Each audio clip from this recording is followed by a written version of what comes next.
Welcome to a beginner tutorial on how to create a procedural Spiderverse title in After Effects. I'll also show you a few ways to create a sweet looking glitch. So let's get started.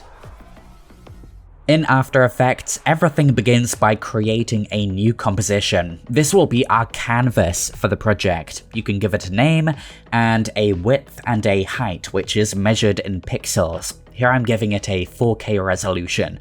For the frame rate, let's go with 15 to emulate the animated Spiderverse frame rate. The duration can also be set to something like 10 seconds. When you're done, click OK. The composition we've created here will be used to contain our text, so select the text tool on the top left and type in Spider-Man in all caps.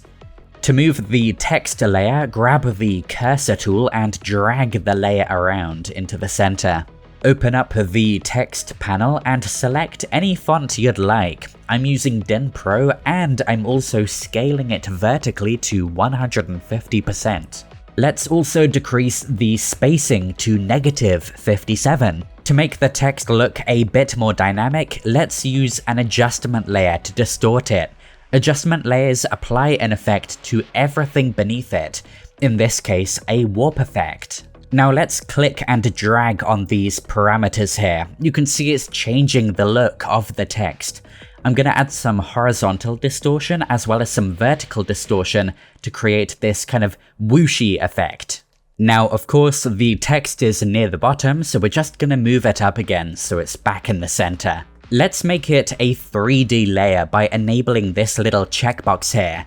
Now we can rotate the text slightly so that it's slanted slightly towards the camera near the bottom. After Effects actually comes with a bunch of animation presets, so let's grab 3D Fallback and apply it to our text. To speed it up, we want to move our keyframes closer together. So let's open up our keyframes by pressing U on our keyboard, drag-click to select the end keyframes and bring them closer to the beginning. To shake up our text, press P and Alt-click on the stopwatch. Now type in the expression wiggle open bracket 1.4, 15 close bracket. This expression basically says wiggle the text around 1.4 times a second by 15 pixels. Now let's fix the top of this text. If you hide the adjustment layer, you can see that the top of the text is outside the boundary. This then becomes visible in the bent image, so let's move the text down a little. Now of course the bend effect will push it even further down, so what we can do is add a transform effect to offset the position back up again. That should be enough for the main title, so now let's work on the subtitle. I'll create a new text layer above the adjustment layer. When you create this, just be sure to remove the style customizations we made to the main title. To make it start a little later, drag the layer on the timeline to the right until it's not visible when the text hasn't fully formed yet. A key part of the plan to make this procedural is pre-composing the contents of this composition into something new. The one that we're automatically placed in is the title, but if you Shift D to duplicate and rename this new one to subtitle, we can separate them. Now let's view it by double-clicking and select the mask tool. You may accidentally create a shape, so Ctrl Z to undo and make sure you have your layer selected to create your mask. Now do the same thing in the title composition. Drag a rectangle around the main text.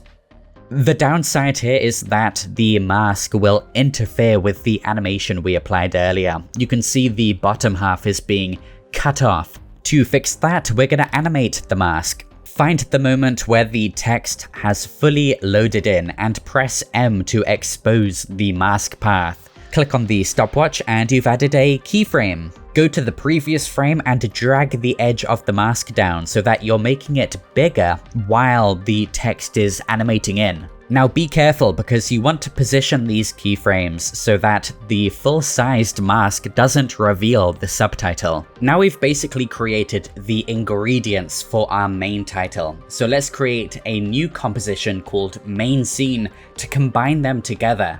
You can now select the two compositions in the Explorer and place them into your timeline. These being different layers means we can animate and style them separately. Now go to Layer, New, Solid. We're going to create a black background as the base of our project. Our first mission is the spray paint, so duplicate the title and on the bottom one, rename it to spray paint. It's a little tricky to see anything, so let's add a tint effect, setting the black color to a dark blue. Next, let's go to blur and fast box blur, setting it to 90. To regain some opacity, let's add a levels effect and manipulate the alpha channel, bringing the rightmost control point to the left to really crunch the alpha back into full opacity. Now let's break it up by adding a turbulent displace effect. Then increase the amount to make it even more distorted and decrease the size to simulate spray paint. Let's smooth it out a little by adding another fast box blur and set this one to roughly 80, but feel free to mess around with the parameter. Now it doesn't quite look like a spray paint yet, so let's add a set matte effect and then import this special texture we uploaded to GraphicsCrate. You can download it with a free account. Now if we go back to the spray paint layer, you can set the matte to the spray paint layer, setting the alpha channel to luminance instead. It may be a bit distorted, so uncheck stretch matte to fit. Here comes the magic moment. Add a levels effect and set it to alpha mode. Now grab both ends of the luminance graph until they're very close together. You can now start messing around until you get this nice balance between the areas that are covered in paint and not covered. The thing I love about this is that it's fully procedural, so as the text animates in, the spray paint follows. Let's add the classic comic book halftone pattern to the spray paint. We'll begin by creating a gray solid, and then add a simulation CC ball action effect. Make sure to decrease the ball size so that the background starts to show through and you get this nice balanced pattern. To keep it organized, I'll move the gray solid next to the spray paint layer. Additionally, let's rename this solid to halftone. Drag the spray paint's track matte pick whip onto the halftone and invert it. This makes the alpha of the spray paint equal to the alpha of the halftone, so they're basically interacting. You can now change the opacity of the halftone to increase the influence that it has on the spray paint layer. If you found that slightly confusing, I do recommend checking out Crate's Halftone, which is a super convenient halftone generating plugin. It's part of the LaForge suite, which is a collection of incredible plugins like holograms or glitches or filters. You can check it out in the link below. Now let's add some color. I'm going to Shift D to duplicate the title and to then offset it slightly. Then I'll add a tint effect and set the black color to a vibrant red. Don't forget the black should be on top, so let's move the red text beneath it. Duplicate again, give it an offset, and give this one a slightly different shade of red, maybe even a slight purple. I'm gonna then repeat this a bunch of times, giving each layer a different color and position. You basically want to surround the text with so much color that the black text becomes easily readable against the black background. Now let's try to make a version of the text that's only an outline, so I'm gonna duplicate and move this one up here. And then I will add a fast box blur, setting it to 1. Next, I'm gonna add a set matte effect and invert it. Similar to earlier, we're then also going to add a levels effect to boost the alpha channel.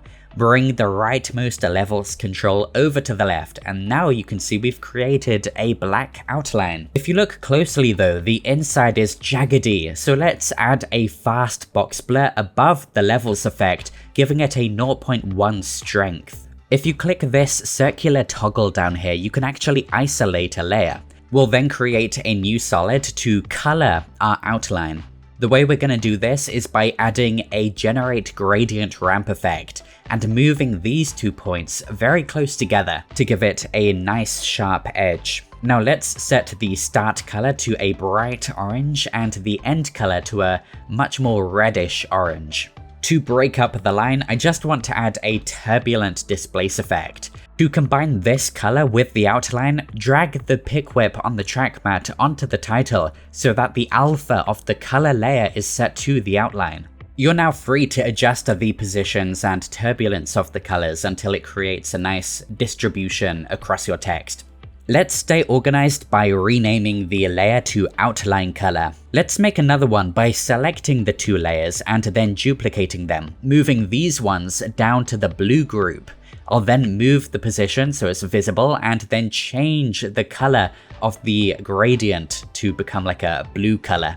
Now let's add some more halftone effects. Duplicate the halftone layer and then identify a layer you want to apply it to. In this case, I'll grab the purple layer's track mat pick whip and select the new halftone effect. I can then modify the parameters of this new halftone effect so that it's unique to this layer. Now you know how to do it, you can apply it to any layer. In this case, I'm now applying it to a blue layer and giving it a slightly different ball size so that it's different from the layer below.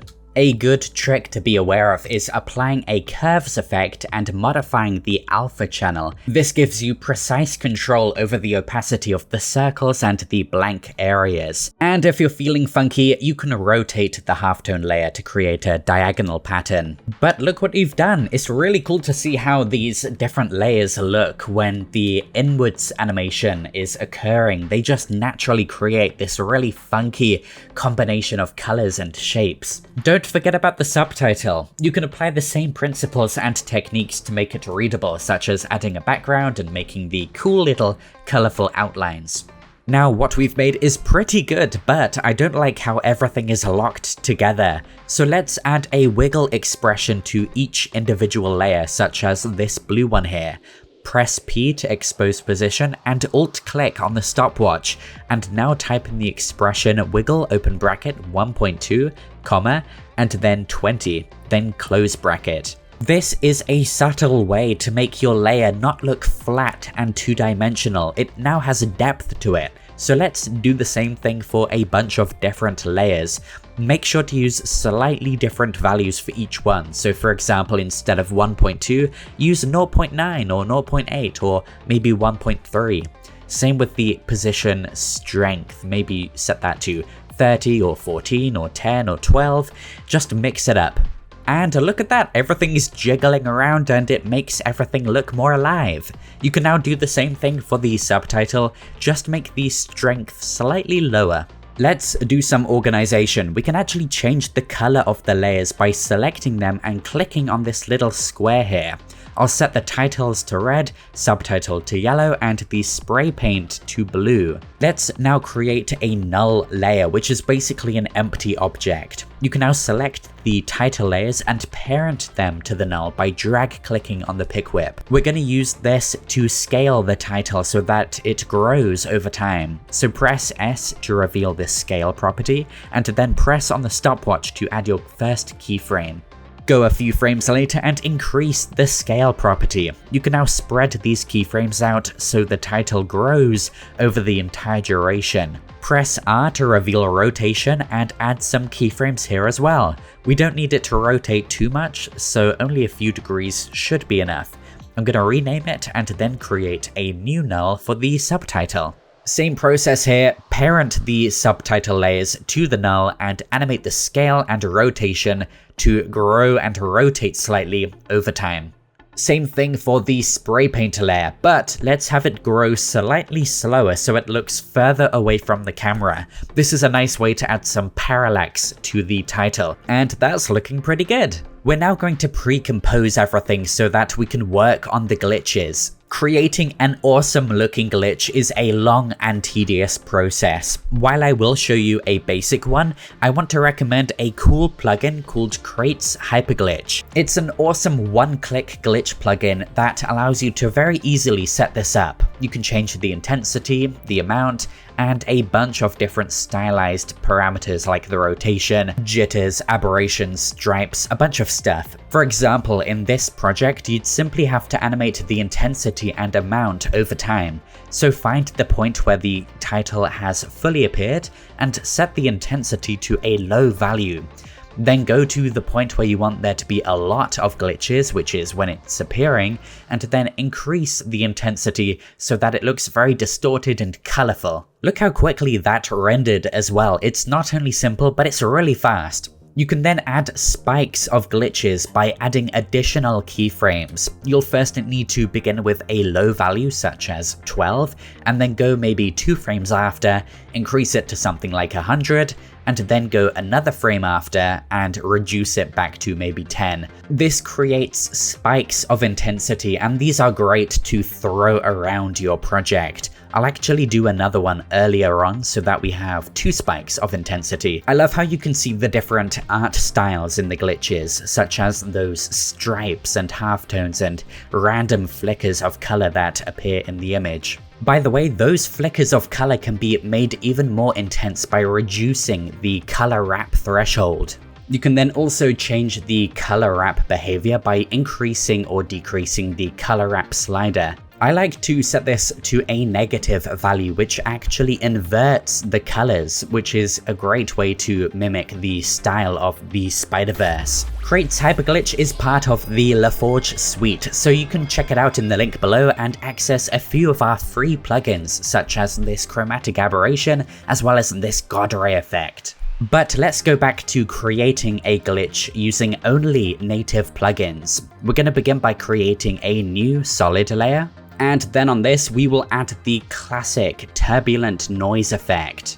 Set the noise type to block to get a cool glitchy pattern, and then expand transform and uncheck uniform scaling. I'll then scale up the noise, making sure that it looks slightly wider to look like a scan line. We now need to animate the evolution, so set the second keyframe to something like 50, and then spread these keyframes out so that it lasts the entire duration. This basically evolves the noise as time progresses. Now let's hide this layer for a moment. On our original layer, let's add a channel, shift channels effect. We want to isolate the red channel, so let's disable the green and blue channels.